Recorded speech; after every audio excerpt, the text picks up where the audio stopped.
ให้บุญคำนำสู่ดีมีแห้งเนาะสุขกายสุขใจโดยเถิดเนาะสาธุเนาะกาขออนุโมทนาบุญเนาะนำโยมเอ๋ยกี้เนาะไม่ออกกีมีนาไซเนาะเพิ่นก็ได้บริจาคปัจจัยในงานเทราพิเศษคนชงในมื้อนี้เนาะจำนวนปัจจัยอยู่100,000 กีบ100,000 กีบเนาะสาธุ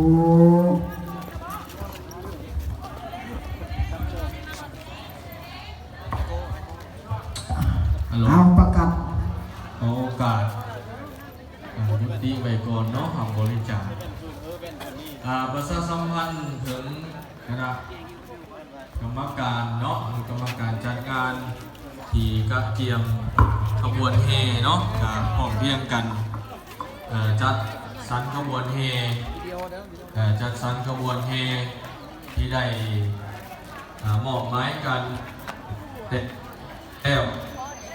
มันจะจัดขบวนแบบใดเนาะทางจัดงานเนาะซอยเมืองซอยจัดเป็นคนแต่ว่างหูแถวในการตั้งขบวนเฮเวลาพิเศษโพสงอาจารย์ศรีพลบุสุธิเมธีเนาะวัดชัยภูมิอารามพร้อมเพียงกันจัดขบวนเฮทางเสลียงมีครูบาอาจารย์นำหนักนำเสลียงพร้อมด้วยอาจารย์ศรีทุนบุสุธิเมธีได้ขึ้นสู่เสลียงพร้อมด้วยประเด็นพระพุทธญาณใหญ่สมบูรณ์สิริปัญโยประธานที่ปรึกษาอบส.แขวงสะวรรณเขตประเด็นพระคุณอาจารย์แก้วอุดรโสติธรรมโมกรรมการศูนย์กลางอบส.มองประธานอบส.แขวงสะวรรณเขตเสลียงที่3กับแม่นทำพระอาจารย์ศรีทนวิสุทธิเมธีพระอาจารย์ศรีทนวิสุทธิเมธีได้เป็นองค์ขึ้นเนาะที่เป็นองค์ถือเทราพิเศษพุทธสงฆ์ได้นำหน้าโดยทั้งนิทานประธานที่ปรึกษาและนิทานห้องประธานของสองแขวงแล้วก็อนุโมทนาเนาะนำเจ้าภาพเจ้าศรัทธาทุกทานเด้อที่ได้ร่วมกันเป็นเจ้าภาพเจ้าศรัทธาตั้งกองเทราพิเศษพุทธสงฆ์ถึงในมื้อนี้ก็ขออนุโมทนาบุญนำเป็นอย่างยิ่งถึงในนี้มีนักขณะเจ้าภาพเจ้าศรัทธาได้ถวายหลักเงินหลักคำซึ่งมีประเดชพระคุณญาทานสมบูรณ์สิริปัญโยประธานที่ปรึกษาอบส.แขวงสะวรรณเขตเจ้าอธิการวัดชัยภูมิอาราม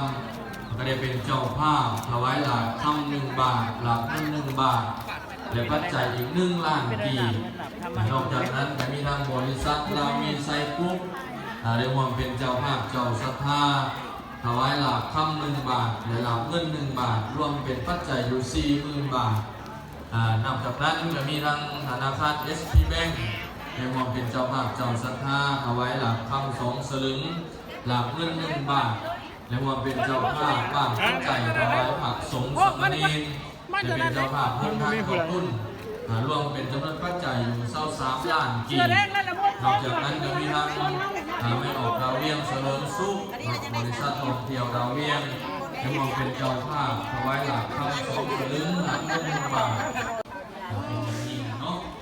พ่อแม่ครูบาอาจารย์ท่านกับมาเรื่องเด้อขอได้โอกาสเราทนายนิมนต์ได้เข้าห่วงขบวนเฮเข้าห่วงขบวนเฮผักสงน้ำหนาเนาะกันเนาะอย่างทั้งลุงน้ำหนากับประเด็นพุทธญาทานถึงสุเสลียงทางหลังเจ้าภาพเจ้าศรัทธาขบวนก่อนเสือแดงเห็นเสือแดงเนาะขบวนต้นเราเพิ่งคุ้มข้ามผ่าไตจีวรอันนี้มุ่นคนไหนพ่อแม่ครูบาอาจารย์อย่างเสียงดนตรีอันนี้มุ่นทางคนไหนกุ้งเครื่องเสียงเนาะตอนนี้กับกำลังเฮขบวนเทราพิเศษพุทธสงฆ์ในมื้อนี้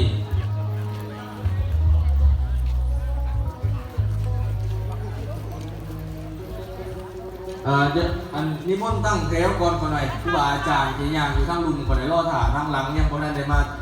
จอดกันเนาะคนไหนเนาะรอถ่าก่อนคนไหนนิมนต์ก่อนหน่อยนึงเอายับเข้ามาเลยไม่ออกยับเข้ามาเลยนิมนต์เลยคนไหนได้แล้วพร้อมแล้วคนไหน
และบริษัทเรามีไซกรุ๊ปเป็นเจ้าภาพถวายหลักคำ1 บาทหลักเงิน1 บาทรวมเป็นปัจจัยอยู่ 40,000 บาทและธนาคาร ST Bank ในรวมเป็นเจ้าภาพถวายหลักคำ2 สลึงหลักเงิน1 บาทรวมเป็นปัจจัยอยู่30 ล้านกีบเนาะนอกจากนั้นก็มีทางบริษัทหงเมืองไซการค้าเราออกครับอยากเจริญพรในเขามาถวายเนาะ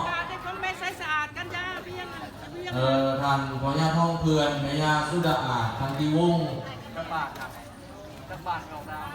ถวายหลามเงินอีก1 บาทเนาะสาธุอนุโมทนาบุญนำเจ้าภาพเจ้าศรัทธาเนาะเอาถ้าพร้อมแล้วกัน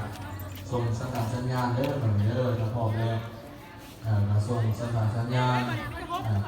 ให้อาราธนานิมนต์เนาะ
เขาบดกันได้แล้วเขาบดกันได้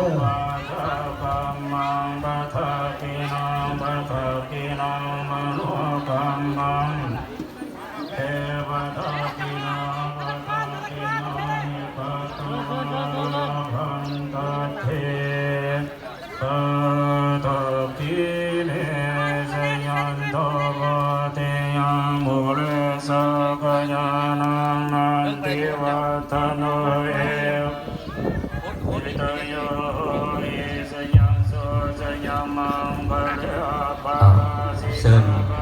ตั้งทานเจ้าภาพอยากนำเอาสงฆ์ไปเด้อทานเจ้าภาพการนำพุทธศาสนิกชนทุกฝ่ายเขาพุทธสงฆ์เวลาพิเศษได้เลย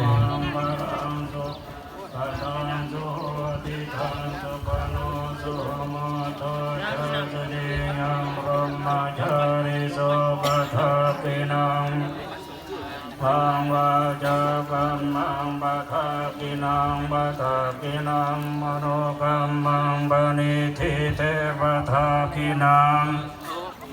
นิกตวาระพันตะเทปะกิเนมาโมเฮงกับตาตลอดด้วย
นะครับก็จะได้จัดแถวเด้อญาติโยมเด้อ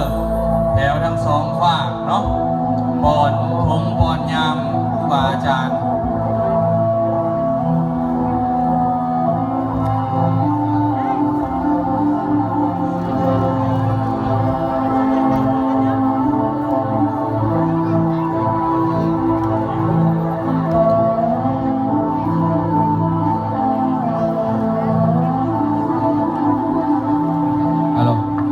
สำหรับจัดแถวนี่เป็นจัดไปทาง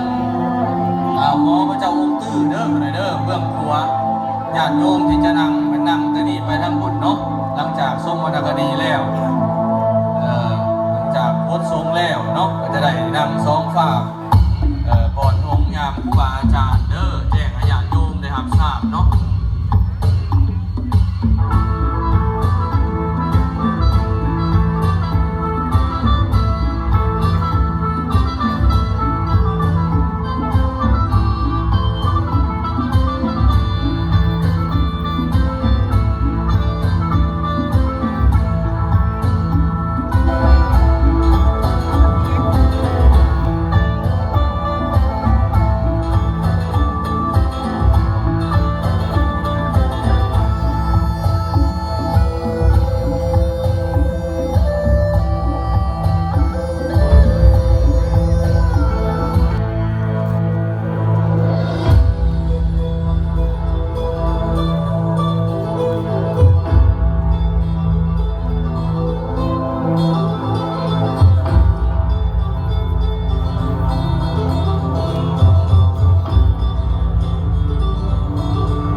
โลชมเชยแน่แล้วบ่คือได้นั่นเลยเนาะ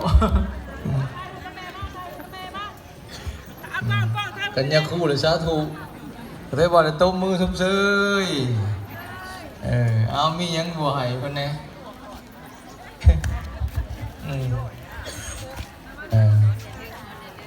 เอาไม่ออกไปตั้งแถวทั้งพี่เด้อหมดเลยเด้อตั้งแถวทั้งนี้ไม่ออกไปที่ปนถุงปนไทยทั้งนี้ไปทั้งนี้บินหนาใส่กันเด้อให้อย่าห่างร้ายพระสิเป็นวินเก้าไว้เป็นยางทั้งกลางถือธงเลาะไปเขาก็ยืนเงินถึงได้เอามาตั้งตัวพี่เอาตัวพี่ไป แค่นี้มันหนึ่งใช้เดียวก็ง่ายอยู่นี่ต่อพุ่นจงวางเด้อไม่ออกสิไปทั้งพุ่นอ่ะเอาต่อไปโค้งไปเอาจงวางไว้เด้อทางวิทย์นี่ต่อพุ่นไม่เอาต่อพุ่นไปทั้งเอาอย่าวางอย่าซ่อนกันวัดเดินวันกว้างอยู่เดินวัดนะยับไปกำลังเดินที่เอิญมาจากไหนบินทบาทปอนทงปอนไทยแถมสมภารพ่อแม่ครูบาอาจารย์พร้อมด้วยคณะสงฆ์ซึ่งการโหดสงฆ์เป็นประเพณีของชาวล้านสร้างจะเป็นเชียงใหม่เวียงจันทร์หลวงพระบางลาวล้านสร้างเฮาประเพณีซึ่งว่าโหดสงฆ์เพื่อเป็นการย่องสองพ่อแม่ครูบาอาจารย์ที่ประพฤติปฏิบัติดีปฏิบัติชอบมีผลงานทางด้านการศึกษาหน้าทั้งการทั้งเจ้าทั้งนายเป็นให้มาถือว่าน่าเป็นแบบที่แต่ว่าส่วนไรเข้า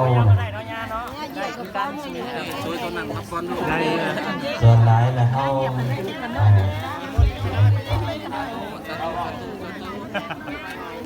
ตำกันแล้วเนาะยาเนาะบุญศีลเจ้าน่ะอยู่คู่มือเจนว่าเป็นผู้ต้องญาติเพื่อนแต่ก่อนเนี่ยที่นี่พดเป็นผู้เป็นซักสำเร็จเป็นสมเด็จว่ากันไปในปัจจุบันนี้บทสงฆ์เทราพิเศษเพื่อเป็นการให้กำลังใจครูบาอาจารย์ให้ครูบาอาจารย์ได้มีกำลังใจประพฤติวัดปฏิบัติธรรมเพื่อจะให้บำรุงแก่พระศาสนาเป็นหน้าที่ของได้แถมสมภารอย่าโยม